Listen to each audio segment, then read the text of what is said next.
একটু হাততালি দিবেন আপনাদের ঘরের ছেলে সকলেই আমরা মিলেমিশে।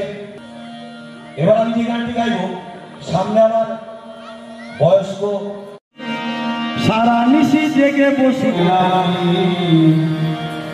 মন্দিরের সামনে আমার পরিচিত।